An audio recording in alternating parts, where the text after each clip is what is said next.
Здравейте! Това, което се случва на изборите в България, има едно име – престъпно безхаберие. И на граждани, и на институции. Лом е градче на брега на река Дунав, усилено глозган от демократичната емиграция през последните 25 години. Обезлюдената северозападна България стана известна напоследък с това, че там се гласува много изненадващо и то все за ДПС, при условие, че кадрови потенциал, така да се каже, няма. Вчера един приятел и той емигрант ме заинтригува с изборните резултати и аз се разрових допълнително.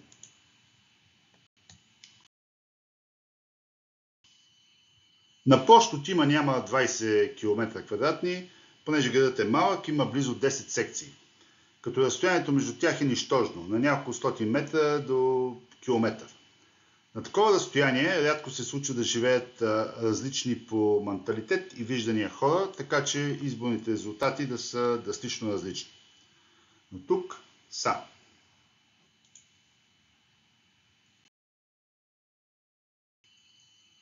Ето, например, в едната секция, това е училище, разпределението на гласовете е сравнително равномерно разпръснато, около 25% за ГЕРБ, 16% за Възраждане, има за Величие, ИТН, ППДБ, има и за новото начало 21%, доста за този район, но и за другите има много.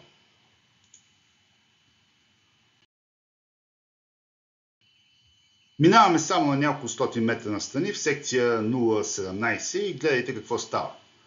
ДПС ново начало засмуква 77% от гласовете, за ГЕРБ остават 20%, а за другите отиват я 0, я 1-2 гласа от Зор Заман. Сякаш сме не на съседната улица или квартал, а на друга планета. Няма никаква логика, нито математическа, нито социална, това да е възможно. Комисията е от 9 души. При толкова много би следвало те да са от различни партии и поне те да са представени в протокола с по някой друг глас и да обяснят какво се случва и защо.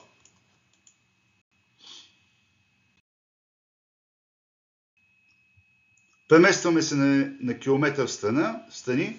Тук има две секции в едно училище, в една и съща сграда. При първата отново имаме около 71% за ново начало, с 169 гласували и те не оставят никакъв шанс на следващите от ГЕРБ с 16% и 37 гласували.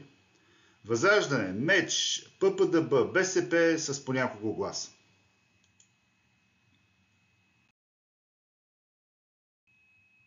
На втората секция в същата сграда нещата са вече съвсем различни. Ново начало пак водят, но с 35% едва на фона на предишната секция, но БСП има 11 гласа, Възраждане 14, ИТН 9, дори да има влияние на външни фактори, някакси оставена възможност и за другите партии да имат резултати. Не е като в съседната секция.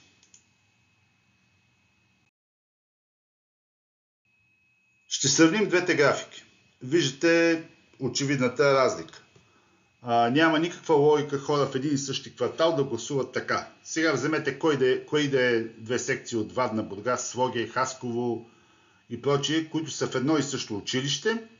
Има стотици такива и се опитайте да намерите такъв дисбаланс. Тук партиите, ЦИК, съдебната система, трябва да направят свои собствени проверки, ако имат достоинство. Като математически експеримент изваждаме 120 гласа на ДПС ново начало, само в секция 018.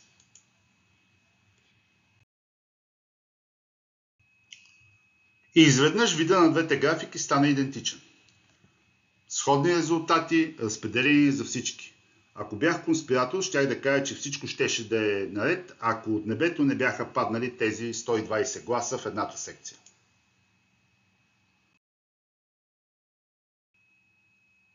Ето още една секция, където макар ДПС и ГЕРБ да имат преднина, пак имат цветно с резултата. Дори да допуснем нещо съмнително, то съмнение към нещо случило се вътре в секцията трудно може да има.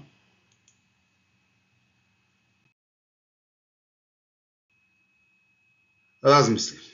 Равномерното разпределение на гласувалите в различни секции са по около 160 до 250 души. Не е като да имаш на едно място 20 гласували, а на друго 800, нали? Равномерно разпределение на гласувалите в едно и също място, но коренно различни в резултати в различните секции.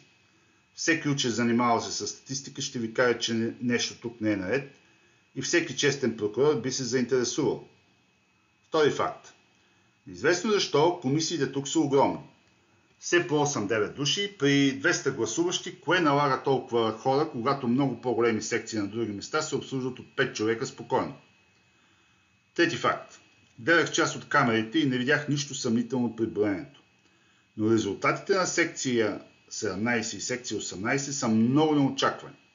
И фактът, че дори разпределение достатъчно поне за 9 различни политически мнения в резултатите, ме навежда на мисълта, че единственият възможен отговор, онзи намерен от Пуаро в убийство в Ориент Експрес.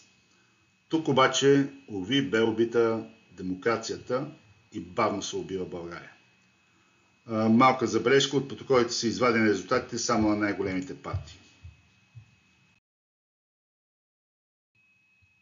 Лом е интересно място, но не е единствено.